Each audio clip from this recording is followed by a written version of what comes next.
तो कैसे हो आप सब। तो आज हम क्या करने वाले हैं। आज हम सेल चैप्टर बायो का उसमें वन शॉट में वीडियो पूरी ख़त्म कर देंगे। मतलब सारा एक कंक्लूजन निकाल कर आपके सामने रखने वाली हूँ अपने। कवर कस लो, अभी पेन कॉपी रख लो और साइड पे बस आंखें बंद करके आपको फोकस करना है सुनने में। अगर मैं लिखने लगी दूसरे बोर्ड पे तो बहुत टाइम लग जाएगा। तो हमको क्या करना है, हर एक चीज़ को अपने दिमाग में दिमाग में, ठीक है। तो सेल, तो मैं यहाँ पर इसे लिख दूँ। पहले हम क्या क्या चीज़ें कवर करेंगे। पहले हम सेल की थ्योरी करेंगे, मतलब बेसिक्स जो कह सकते हो आप, ठीक है। उसके बाद हम क्या करेंगे, प्रोकैरियोटिक सेल को पूरा करेंगे हम, ठीक है, जो आपकी दिया हुआ है। प्रोकैरियोटिक सेल में क्या बैक्टीरिया आ जाता है, मतलब उसके बारे में हमको पेज मेन पढ़ना है यहाँ पर, ठीक है। उसके बाद यूकैरियोटिक सेल आ जाता है। यूकैरियोटिक सेल में क्या आएगा, हमारे प्लांट्स एंड एनिमल्स। वैसे प्लांट एंड एनिमल सबका सेम है, बट हमको कुछ चीज़ें मैं आपको बता दूँगी कि प्लांट डिफरेंस क्या है, सब कुछ बताएंगे हम, ठीक है।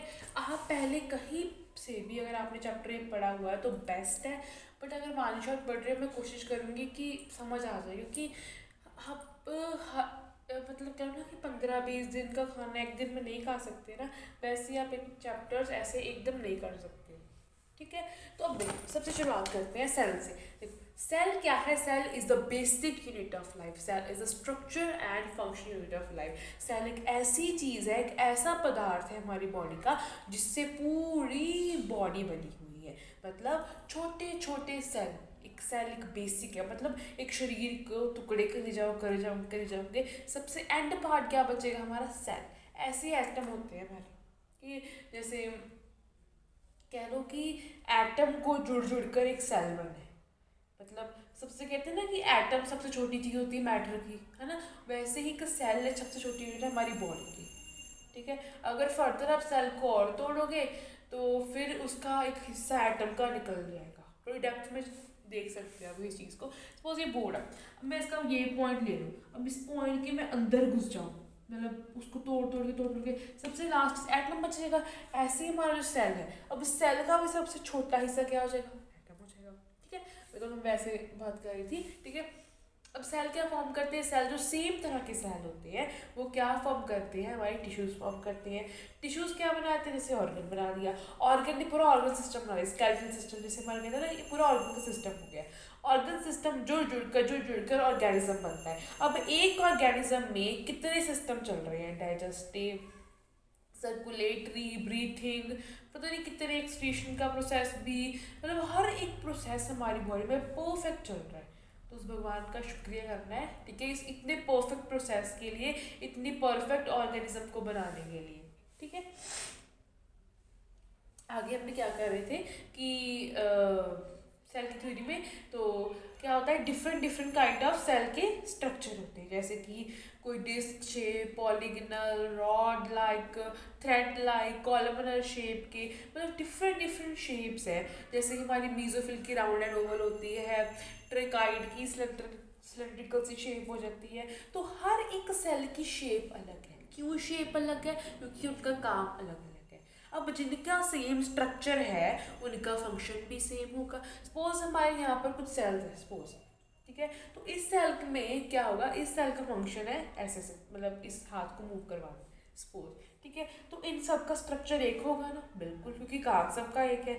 सपोज अब इसका जो फंक्शन है क्या वो पेट के फंक्शन से मिल जाएगा, कभी भी नहीं। उसमें डाइजेशन करना है, यहाँ पर मूवमेंट करनी है, तो वहाँ पर जो सेल्स होंगे उनका शेप कैसी होगी, बिल्कुल अलग होगी, ठीक है। तो स्ट्रक्चर डिफरेंट, फंक्शन डिफरेंट, ये बात याद रखनी है आपको, ठीक है। अब जैसे हर एक सेल जो है, हम एक रफली सा ऐसे सेल को राउंड ही बनाते हैं, मेनली हम इसे राउंड ही मानते हैं, ठीक है। तो रफली जो सेल होता है उसके क्या होते हैं, कंपार्टमेंट्स बने हुए, डिफरेंट डिफरेंट कंपार्टमेंट बने हुए हैं, जहाँ पर बहुत छोटे छोटे, जैसे हमारी बॉडी है, हमारी बॉडी में ऑर्गन्स है, ठीक ठीक है। ऐसे ये सेल की बॉडी है, सेल की बॉडी के ऑर्गन्स है, छोटे छोटे ऑर्गन्स है, इसको छोटे छोटे ऑर्गन क्या बोलेंगे, ऑर्गेनेलीज, ठीक है। तो छोटे छोटे ऑर्गन्स को क्या बोलते हैं, ऑर्गेनेलीज। वो बिल्कुल एक कंपार्टमेंट में फिक्स्ड है, उनका अपना फंक्शन है, ये सभी मिलकर एक ऑर्गेनिज्म को चला रहे हैं, मिलियन ट्रिलियंस ऑफ सेल जुड़कर एक ऑर्गेनिज्म को बना रहे हैं, ठीक है। और सेल को जैसे मेटाबॉलिज्म रिएक्शन करता है, सेल अपनी जो पानी खाना ऑक्सीजन लेते हैं वो ये लेता है, ठीक है। मतलब इनडायरेक्टली कह लो कि ये सब कुछ खा पी रहा है और ये सबका फॉर्मेशन तो हम ही है, ठीक है। तो एक एक सेल को क्या मिल रहा है, फूड ऑक्सीजन सब चीज़ें मिल रही है, जो फिर अपने आप को रिप्लेस कर रहा है, डिवाइड कर रहा है, नया ग्रोथ कर रहा है। मतलब अगर हम 24 आवर के बाद देखें तो हम नए होते हैं, कैसे कि हमारी बॉडी के सारे सेल्स रिप्लेस हो जाते हैं। मतलब कितना अच्छा मैकेनिज्म बनाया हुआ है ना परमात्मा ने। तो क्या होता है कि हमारे सेल्स को रिप्लेस किया जाता है फिर। तो आगे क्या हमने इसी सेल की पूरी हमने पढ़ ली। अब हम देखते हैं कि सेल की डिस्कवरी कैसे हुई। सबसे पहले बात आती है रॉबर्ट हुक की, ठीक है। रॉबर्ट हुक एक बार जेल में गए किसी की, और जेल में गए, जैसे जेल देखी उन्होंने, वहाँ पर क्या था कि हर एक कैदी की अलग अलग डिवीज़न थी। मतलब पूरा एक बॉक्स में जेल है और यहाँ पर एक कैदी एक कैदी एक कैदी ऐसे अलग अलग थी। तो उन्होंने कहा ये सेलुलर जेल है, मतलब कंपार्टमेंट वाली जेल है। तो उसी से उन्होंने एक क्या देखा, माइक्रोस्कोप के अंदर ओक ट्री की बार्क देखी, ठीक है। ओक ट्री की बार्क मतलब जो उसकी ब्राउन वाली लेयर होती है ना, तब वहाँ पर उन्होंने देखा और उन्होंने कहा कि ये तो मतलब कि वैसे ही है जैसे मैंने देखा था। तो उन्होंने इसका नाम रख दिया, ये अलग अलग सेलुले है, ठीक है। सेलुले एक एक छोटे छोटे को बोल दिया और ओवरऑल को क्या कर दिया, एक सेल कह दिया, ठीक है। और cellular part, cellular components, compartment, कईयों के सेलुलर कंपोनेंट अच्छे होते हैं, कईयों के नहीं अच्छे होते, वो हम आगे देखते हैं, ठीक है। आगे हमारी आ जाती है एंटन वॉन ल्यूवेनहोक की, ठीक है। एंटन वॉन ल्यूवेनहोक ने सबसे पहले लिविंग सेल देखा था, उसने डेड देख लिया, ठीक है, उसने लिविंग पार्ट देखा था, ये याद रखना। रॉबर्ट ब्राउन ने क्या डिस्कवर किया था, न्यूक्लियस डिस्कवर किया था, ठीक है। कैमिलो गोल्गी अपरेटस आ गया, जॉर्ज पैलेडे राइबोसोम आ गया, ठीक है। तो सभी ने अपना अपना सब दिया, जैसे कि सिंगर एंड निकोलसन ने प्लाज्मा मेम्ब्रेन का दिया, ठीक है। तो हर एक ने अलग अलग बंदे ने इसके अंदर चीज़ जो खोजी, जैसे जैसे इलेक्ट्रॉन माइक्रोस्कोप आए तो और खोज बढ़ गई, ठीक है। अब सब पहले एक साइंटिस्ट आए सामने, स्केल्डिन, ठीक है। स्केल्डिन ने क्या कहा, जर्मन के बॉटनिस्ट थे ये, इन्होंने कहा जो सभी प्लांट्स होते हैं ना उनके बीच में सेल्स होते हैं, सेल प्रोडक्ट्स होते हैं। अब हमको इतना तो पता है कि सारे लिविंग ऑर्गेनिज्म अगर वो जीवित है, क्यों जीवित है, उसके पास सेल है, ठीक है। तो वो जीवित है, इसके पास कोई सेल है, ठीक है। तो अब उन्होंने कहा कि प्लांट में भी सेलुलर प्रोडक्ट है। अरे भाई साहब, प्लांट जिंदा है तो उसमें सेल प्रोडक्ट होंगे ही होंगे, है ना। तो ये तो कॉमन सी बात है, पर उन्होंने कह दी तो अच्छी होगी, ठीक है। उसके बाद आ गए स्क्वान साहब, तो उन्होंने कहा अच्छा प्लांट्स भी जिंदा है, एनिमल जिंदा है। नहीं नहीं बेटा, वो तो ऐसे घूम रहे हैं, बैटरी में घूम रहे हैं, ऐसे तो नहीं हो सकता है ना। तो उन्होंने कह दिया कि प्लांट्स में भी ऐसे ही होता है सेलुलर प्रोडक्ट्स, ये तो कॉमन सी बात उन्होंने बता दी, तो हम बता सकते थे, हमारा नाम आ जाता है ना। तो फिर उन्होंने कहा था कि प्लांट में सेल वॉल होती है और एनिमल में प्लाज्मा मेम्ब्रेन, और बाद में स्क्वान बोला सबको, उसने हाइपोथेसिस दे दिया, मतलब ऐसे अपना, ये बहुत ध्यान से बात सुनना, हाइपोथेसिस कौन दिया, ये स्क्वान दिया, थ्योरी जो दी दोनों ने दी, ठीक है। हाइपोथेसिस जो है स्क्वान ने दिया, एंड जो थ्योरी है वो दोनों ने दी, ठीक है। स्क्वान ने क्या हाइपोथेसिस दी थी, इसे बोल दिया माइक में, सभी प्लांट्स के पास सेल्स एंड प्रोडक्शन सेल है और सभी एनिमल्स के पास भी नहीं है, ठीक है। अब सेल थ्योरी में जो कंक्लूजन सा निकाला गया तो क्या था कि जो सभी सेल्स के प्रोडक्ट्स सेल प्रोडक्ट्स हैं लिविंग ऑर्गेनिज्म में, ठीक है। लिविंग ऑर्गेनिज्म सीधा ही बोल दिया उसने, थ्योरी में कंक्लूड कर दिया, है ना। पहले एक बंदे ने ऐसे बात बोली, 10 साल में किसी और ने बोल दी, फिर हमने कंक्लूड कर दिया कि उसने ऐसा बोला उसने ऐसे बोला, इकट्ठी जो है चीज़ जो सही है वो ये है, ठीक है। फिर उन्होंने सोचा कि जब सेल मर जाएगा वो उसकी जगह कौन लेगा, वो नया सेल कैसे बनेगा। तो रिडोल्फ विर्क्यूज साहब आए, उन्होंने कहा ऑल सेल्स जो फॉर्म करते हैं वो पुराने सेल से करते हैं, ठीक है। अब हम नई जनरेशन है, हम कैसे नई जनरेशन आई, पुरानी जनरेशन से यही होगी, ठीक है। अपने आप तो ऐसे कूद नहीं सकते हैं ना। तो फिर all cell exist from pre existing cell, तो 2 थ्योरीज हो गई हमारी, ठीक है, कि अब हमारा क्या क्या हम लिविंग सेल में प्रोडक्ट्स होते हैं, प्लांट्स एंड एनिमल्स में प्रोडक्ट्स होते हैं बिल्कुल, और सारे पुराने सेल से आते हैं, दोनों थ्योरी आपको याद है, ठीक है। अब हम क्या करते हैं, हमारी ये चीज़ होगी, अब हम करते हैं प्रोकैरियोटिक सेल। अब देखो, अब हमने क्या करना है, अब हम पहले का थोड़ा सा सेल के बारे में देख लेंगे, डिफरेंट काइंड ऑफ सेल। मैंने बोला कि डिफरेंट डिफरेंट, जैसे एग्जांपल जो हमारी एनसीईआरटी में दी है, आरबीसी, ठीक है, जो कि 7 माइक्रोमीटर है, ठीक है। सबसे छोटा कौन सा है, माइकोप्लाज्मा बैक्टीरिया है, जो 0.3 0.5 माइक्रोमीटर है। उससे भी छोटे वायरस होते हैं, ठीक है। और हमारे मीजोफिल जो है कनकेव, जो है आरबीसी है, बाइकनकेव शेप में है। लार्जेस्ट सेल ऑस्ट्रिच का होता है, वैसे एग जो है ना, वैसे ह्यूमन बॉडी में कौन सा है, नर्व सेल सबसे लार्जेस्ट है। तो हर एक का डिफरेंट डिफरेंट है, ठीक है। अब देखो, पहले आपको इन दोनों का डिफरेंस पता होना चाहिए, वैसे तो हम पढ़ते आ रहे हैं पर हमको सभी करना है, ठीक है।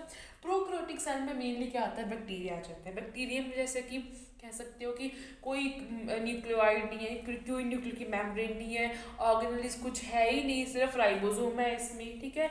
और पूरा कोई कंपार्टमेंट नहीं बने, अलग अलग ऐसी स्मार्ट डीएनए स्कैटर्ड हुआ पड़ा है, ठीक है। बट वहीं पर यूकेरियोटिक में प्रॉपर मेम्ब्रेन है, प्रॉपर फंक्शंस हो रहे हैं, एक्स्ट्रा ऑर्डिनरी फंक्शंस हो रहे हैं, ठीक है। तभी तो बैक्टीरिया एक लो लेवल का एनिमल है, क्योंकि ऑर्गेनिज्म है, सॉरी, क्योंकि यहाँ पर इतना कुछ प्रॉपर सिस्टम है ही नहीं, ठीक है। यहाँ प्रॉपर सिस्टम बना है, यहाँ पर प्लांट्स में भी ये होता है, एनिमल में भी ये होता है, ठीक है। यूकेरियोटिक में पूरी डीएनए प्रॉपर है, डबल स्टैंडर्ड है, मेम्ब्रेन्स है, प्रॉपर फंक्शन हो रहा है, कंपार्टमेंट्स में अरेंज है सारा। अब प्लांट्स एनिमल में कुछ चीज़ें जैसे कि प्लांट्स में वैक्यूल है, यहाँ पर नहीं है, ठीक है। यहाँ पर सेंट्रियोल है डिवीजन के लिए सेल की, यहाँ पर नहीं है, ठीक है। तो अलग अलग चीज़ें, कुछ इनको अलग करते हैं, कुछ इनको इकट्ठा कर देती हैं, ठीक है। अब देखो, जो हमारे प्लांट्स का है, मतलब कि एज कह सकते हो आप कि इनको डिफरेंट कर देता है पूरी तरीके से, उनके बाकी चीज़ें अलग है, बाकी चीज़ें सेम है, सॉरी, कुछ चीज़ें जो हैं वो अलग है। अब देखो, अब एक सेल है, उसकी सेल वॉल उतार दो, क्या बन जाएगा, प्रोटोप्लास्ट, ठीक है। सेल मेम्ब्रेन हटा दो, प्रोटोप्लाज्म, ठीक है। न्यूक्लियस, साइटोप्लाज्म, ऑर्गेनेलिस भी हटा दो, साइटोसोल, सबसे लास्ट क्या है, cytosol. Protoplast, protoplasm, cytoplasm, cytosol, ठीक है। तो ये चीज़ें आपको बिल्कुल याद रखनी है। अब हम करेंगे स्टार्टिंग इस प्रोकैरियोटिक सेल की, मतलब कि बैक्टीरिया के बारे में पूरा डिटेल करेंगे। प्रोकैरियोटिक सेल बैक्टीरिया के बारे में, ठीक है। प्रोकैरियोटिक सेल में क्या क्या आता है, पीपीएलओ, बैक्टीरिया, साइनोबैक्टीरिया, मतलब डिफरेंट ऑर्गेनिज्म, ठीक है। बट आपको सबसे ऐसे भी याद रखना है कि वायरस सबसे छोटा है, फिर वायरोइड, फिर पीपीएलओ, फिर प्रोकैरियोटिक सेल, फिर यूकैरियोटिक सेल। प्रोकैरियोटिक 3 से 5 माइक्रोमीटर होता है, यूकैरियोटिक 20 से 50 माइक्रोमीटर, ठीक है। तो इससे फंक्शन ज़्यादा हो जाते हैं तब भी, ठीक है, क्योंकि ये कम कॉम्प्लेक्स है, ठीक है, कॉम्प्लेक्सिटी कम है, इसमें रैपिड डिवीजन होती है, इसमें इतने ज़्यादा कह लो ना कि कंपार्टमेंट्स भी नहीं बने, इतनी ज़्यादा ऑर्गेनेल्स भी नहीं है, ठीक है। तो सबसे पहले क्या करेंगे, सबसे पहले हम इसको डिटेल में अभी चलते हैं, सबसे पहले ऊपर से चलते हैं। ऊपर पहले क्या आ जाती है, हमारी ग्लाइकोकैलिक्स, ठीक है। ग्लाइकोकैलिक्स की कॉम्पोजिशंस क्या होती हैं, डिफरेंट डिफरेंट कॉम्पोजिशंस हो जाती हैं, ठीक है। वैसे एक कह लो, एक इन्वेल्प सेल की इन्वेल्प कौन कौन सा बनाता है, ग्लाइकोकैलिक, सेल वॉल, सेल मेम्ब्रेन, ठीक है। ग्लाइकोकैलिक्स के बारे में पढ़े तो उससे अगर पतली सी जो है कॉम्पोजिशन है, जो स्लाइम लेयर से बनी है, मतलब अटैचमेंट करेगा और बाद में प्रोडक्शन करेगा, सेकेंडरी वर्क हो जाएगा ना वो, ठीक है। अगर वो टफ एक कैप्सूल की तरह बना है ग्लाइकोकैलिक्स, तो मतलब कि वो पहले तो प्रोटेक्शन करेगा, बाद में उसका काम हो जाएगा अटैचमेंट वाला, ठीक है। तो इसके बारे में ये है। उसके बारे में अगर बात करें सेल वॉल की, सेल वॉल क्या से बनी होती है, पेप्टिडोग्लाइकन में, ठीक है। कुछ बैक्टीरिया जैसे कि आर्की बैक्टीरिया होते हैं, यू बैक्टीरिया होते हैं। अब आर्की वाले होते हैं जो ऐसे ऐसे, तो यू बैक्टीरिया ट्रू बैक्टीरिया होते हैं, ठीक है। तो जो ट्रू बैक्टीरिया है उनमें जो पेप्टिडोग्लाइकन की बनी होती है, और पॉलीसेकेराइड की कहाँ पर बनी होती है, हमारी आर्की बैक्टीरिया में, ठीक है। अब आपको ये भी याद रखना है कि बैक्टीरिया की मेन 4 शेप जो है हमारे बुक में लिखी हुई है, कौन कौन सी, coccus, bacillus, spirillum, common shape, ठीक है।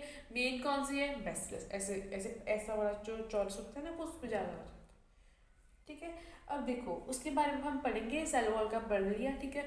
अब आपको ये देखना है कि कि सच में वो सेल वॉल ठीक है कि नहीं, मतलब कि देखो पॉलीसेकेराइड में शुगर आ जाएगी और N acetyl glucosamine N muramic acid, ये आएगी टीटोग्लाइकन में, ठीक है, ये यू बैक्टीरिया में होती है।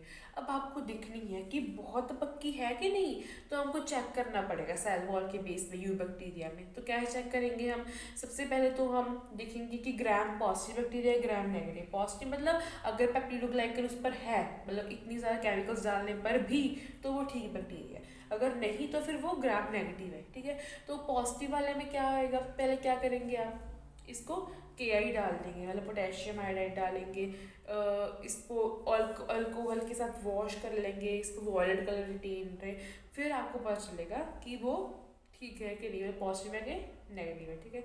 अब नेगेटिव वाले में वो नहीं रहती, ठीक है, क्योंकि ग्राम नेगेटिव वाले बैक्टीरिया में क्या, ग्राम पॉजिटिव वाले में होता है ट्राइकॉलिक एसिड मुरमुरिन होता है, ठीक है। बट ग्राम नेगेटिव वाला जो होता है ना बैक्टीरिया, उसमें क्या क्या होता है, ग्राम नेगेटिव वाले में होते हैं लिपोसैकेराइड ना, प्रोटीन्स वगैरह होते हैं, लिपिड प्रोटीन ज़्यादा हो जाता है इसमें, ठीक है। अब देखो अगर सेल मेम्ब्रेन की बात करें, सेल मेम्ब्रेन में क्या होता है, लिपिड्स और प्रोटीन होते हैं, प्लाज्मा मेम्ब्रेन में मतलब, ठीक है। एक आर्की बैक्टीरिया में होते हैं अनब्रांच होते हैं, और यू बैक्टीरिया में ब्रांच होती है सेल मेम्ब्रेन, ठीक है। अब उसके बाद आगे आ जाते हैं, आगे कैसे, मीजोसोम्स। मीजोसोम क्या एक्ट करते हैं एज अ माइटोकॉन्ड्रिया, मतलब मीजोसोम ऐसा स्ट्रक्चर है हमारे प्रोकैरियोटिक सेल का जहाँ पर बहुत काम होते हैं, formation, respiration, secretion of enzymes, division of cell division में काम करते हैं, मतलब बहुत काम करता है मीजोसोम। अगर उसी मीजोसोम पर पिगमेंट लगा दें अपनी फोटोसिंथेसिस के लिए, तो उसे क्या कह देंगे, क्रोमेटोफोर, ठीक है। और आगे अगर बात करें फ्लैजिला की, फ्लैजिला में क्या है, फिलामेंट, हुक, बेसल बॉडी, ठीक है। और प्रोकैरियोटिक में वो फ्लैजिलन का बना होता है, यूकैरियोटिक में वो 9+2 अरेंजमेंट से होता है, ट्यूबलिन प्रोटीन से बना होता है, ठीक है। अगर हम बात करें पाइली की, पाइली में क्या होता है, पाइली एक्सप्रेशन तरह का पाइलीन प्रोटीन होता है जो कॉन्जुगेशन में हेल्प करता है, कह लो कि plus F factor negative F factor, मतलब फर्टिलिटी फैक्टर किसी में है किसी में नहीं है, तो वहाँ पर पाइलिन प्रोटीन लग जाता है, उसको ट्रांसफर कर सकता है। कॉन्जुगेशन मतलब एक जो जेनेटिक मटीरियल का दूसरे मटीरियल में ट्रांसफर, ठीक है। और उसके बाद अगर हम बात करें उसमें होता है फिम्ब्रे, फिम्ब्रे मतलब जो ब्रिसल्स लाइक अरेंजमेंट्स होती है, ठीक है। अब वो क्या करती है, हेल्प करती है अटैचमेंट में। और होता है प्लाज्मिड, ये एक्स्ट्रा क्रोमोसोमल DNA है जो सेल्फ रेप्लिकेट करता है, मतलब कह लो कि रेजिस्टेंस का प्लाज्मिड हो सकता है अगर कोई एंटीबायोटिक बनानी है, ठीक है। और को कह सकते हैं एंटीबायोटिक्स बनाने के लिए इसमें फर्टिलिटी का भी हो सकता है। तो मतलब डिफरेंट जो प्लाज्मिड जो है ऑटो क्रोमोसोमल DNA मतलब कि खुद सेल्फ रेप्लिकेट करता है, ठीक है। ये ट्रांसफर किया जा सकता है इजीली, प्लाज्मिड के बारे में सेल्फ रेप्लिकेटिंग में से लिखा है मेनली, ठीक है, ऑटो मतलब सेल्फ ना। तो और किस बारे में हम पढ़ते हैं,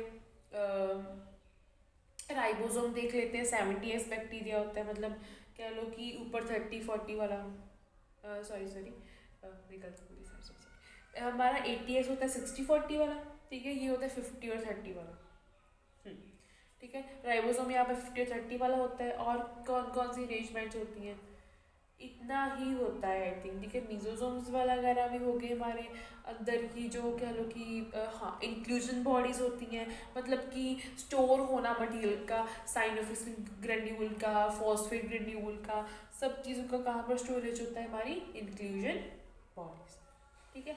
इतना है प्रोकैरियोटिक। अब हम पढ़ेंगे मेन जो है वही यूकैरियोटिक, ठीक है।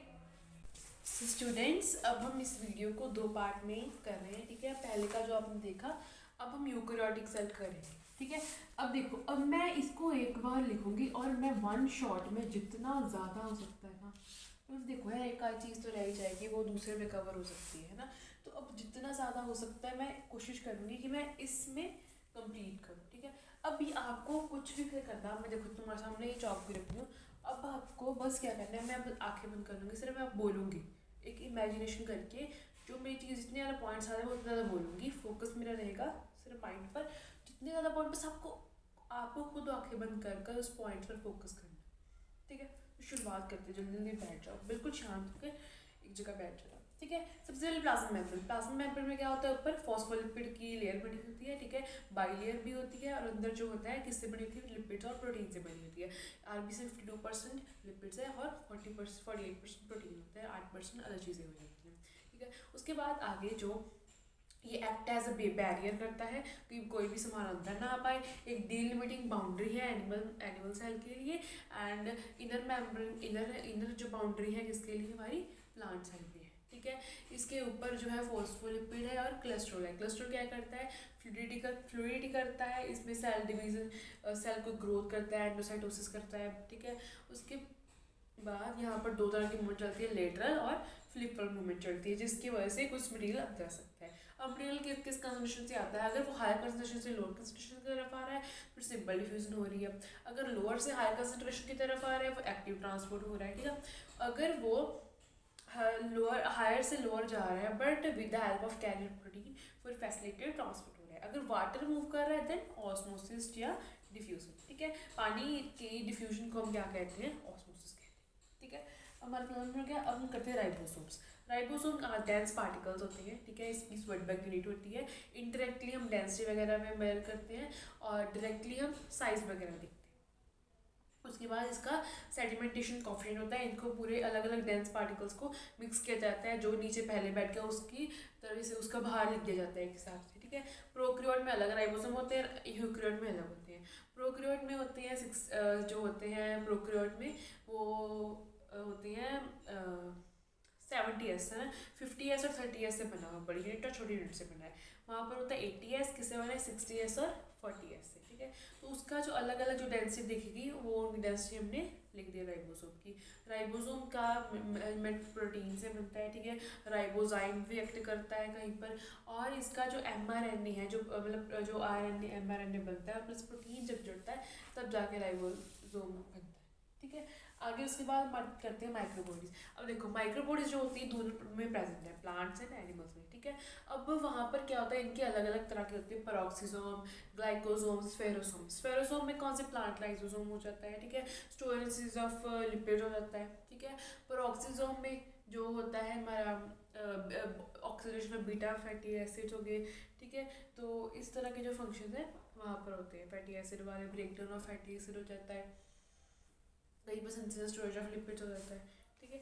उसके बाद आता है साइटोस्केलेटन। साइटोस्केलेटन में क्या होता है कि प्रोटीनीशियस फिलामेंट्स जो होते हैं जिससे वो पूरा सेल बना होता है, पूरी सपोर्ट हुई होती है, ठीक है। माइक्रोट्यूब्यूल्स, माइक्रोफिलामेंट्स के एक सर्कैटल सिस्टम होता है। माइक्रोट्यूब्यूल्स या जो फंक्शन होता है वो क्या होता है, साइटोकाइनेसिस में होता है, इन प्लांट्स में करते हैं, ठीक है। Movement of cell organelles, spindle formation को अलग करना किसी माइक्रोट्यूब्यूल्स ने करना है, ये एक्टिन फिलामेंट्स वगैरह से बना होता है, ठीक है। अब इसमें जो ये साइज 15-20 से हॉलो होता है, ठीक है।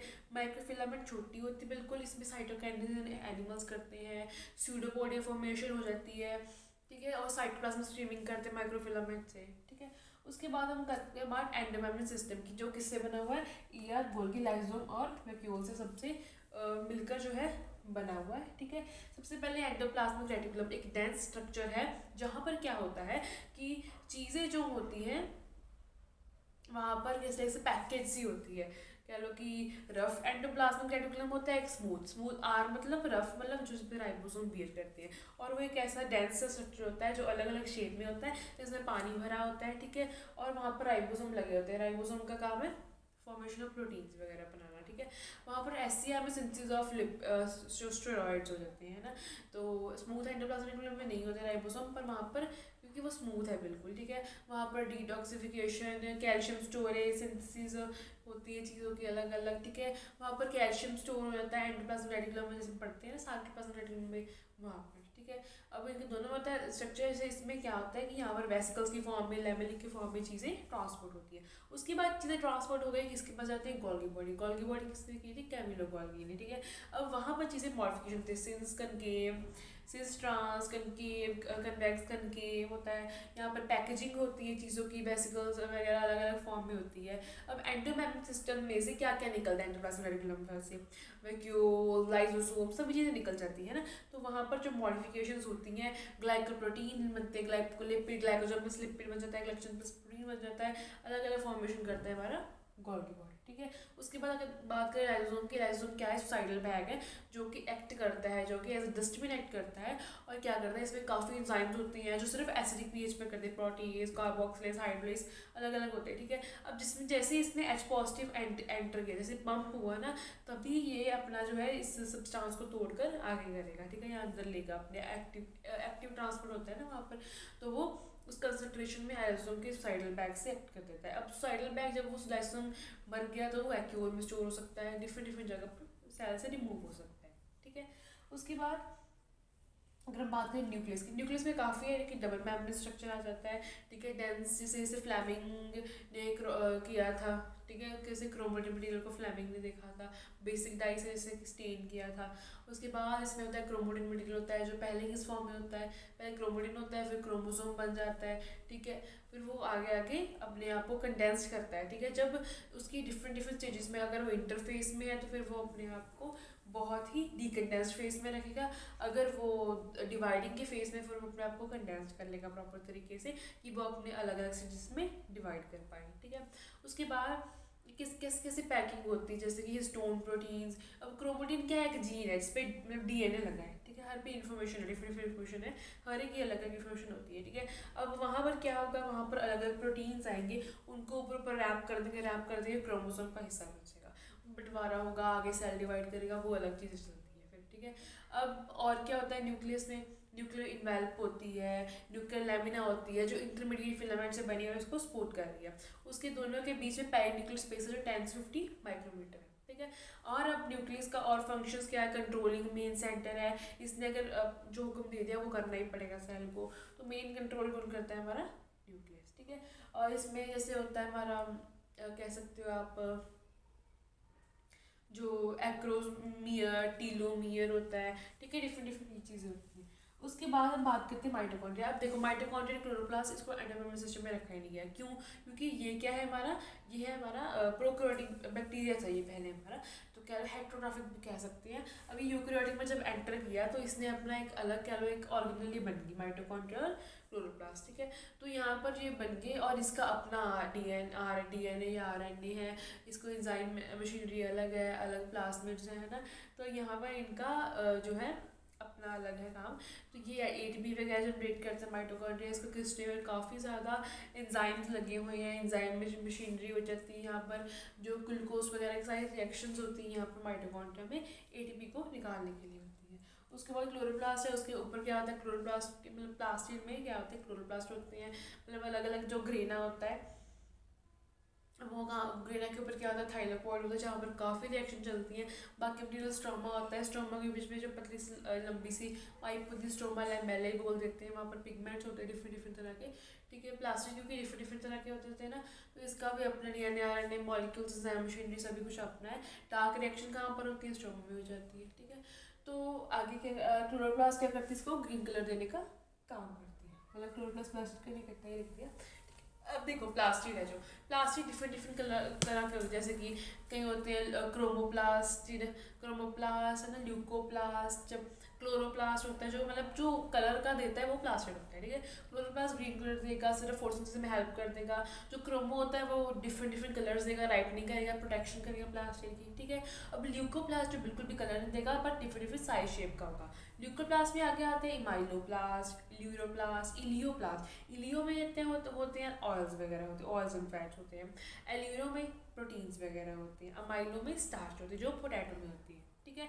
डिफरेंट डिफरेंट जो है वो करती है। अब देखो सेल वॉल डिफरेंट डिफरेंट तरह की होती है। बैक्टीरिया में पेप्टिडोग्लाइकन होती है, फंगाई में काइटिन होता है, प्लांट्स में भी सेलुलोज एम्बुलोज पैक्टिन वगैरह की होती है, ठीक है। अब वहाँ पर भी चेक करते हैं कि रियल है कि नहीं, gram positive gram negative check कर लेते हैं, ठीक है, सेल वॉल का ऊपरला।